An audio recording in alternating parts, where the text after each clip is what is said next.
ஒரு முறை காண்டாவனத்தை எழுப்பி விட்டான் அர்ஜுனன். எரிக்கின்ற தருணத்திலே இந்த நாகேந்திரன் என்ன செய்தது? வாள் துண்டித்துக் கொண்டு அபயம் அபயம் அபயம் என்று ஓட்டு ஓட்டமாக வீழ்வையாவது. நான் என்ன செய்தேன்? என்னவென்று கேட்டேன். எனக்கு மனது இலங்கிய பணம் என்னவென்று கேட்டேன். கேட்டதற்கு என்ன செய்தது? அர்ஜுனாகப்பட்டவன் என்னுடைய சேனையெல்லாம் கொண்டுட்டான். எனக்கு மட்டும் வாள் துண்டித்துக் கொண்டு ஓட்டோட்டமா வந்துட்டேன். எனக்கு அபயம் யாராகிலும் கொடுத்தீங்களா அப்படி என்று என்ன கேட்டது. நான் செய்த என்ன செய்தேன்? மனதில் யோசித்தேன். உனக்கு எதிரி யாரு? உனக்கு எதிரி யாரு? அர்ஜுனன். எனக்கு எதிரி யாரு? உனக்கு எதிரினா எனக்கு அர்ஜுனன் எதிரி. இந்த நாகேந்திரனுக்கு எதிரி என்னைக்கா இருந்தாலும் அவனுடைய சிரசை நான் கொய்து கொண்டு வருவேன் என்று என்னிடத்தில் சத்தியம் செய்தது. அவன் மேல பாலை நான் இதை ஊற்றி வளர்த்து கொண்டு வருகிறேன். விட்டா போதும் அவனுடைய சிரம்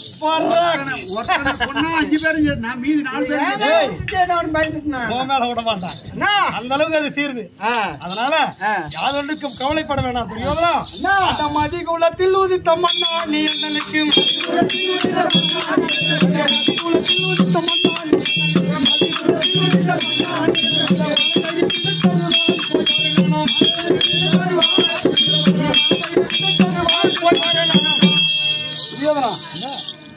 மானப்பளவு நாளா 17 தினத்தில் விடிந்தா 17 இப்பளவு நாளா வேகமா இப்பளவு நாளா அவர் கணிதர்ல 886 வயது.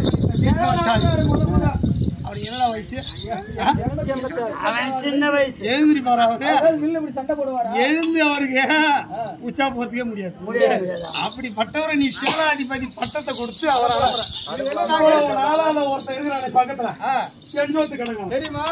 அவனை கூப்பிட்டு வச்சு ஒரு நாள் அனுப்பியிருந்தார். என்ன சேனாதிபதி பட்டத்தை கொடுத்து மாறுது இந்த சேனா ஏன்னா மாறுது சொல்லலாம். அண்ணா ஜெகனி மாமன் சொல்லலையா? அவன் ஏன் சொல்றான்? இப்படி இருக்கின்ற தருணத்துல எனக்கு சேனாதிபதி பட்டத்தை இப்ப இந்த நிமிஷம் கூட கெட்டு போகணும்.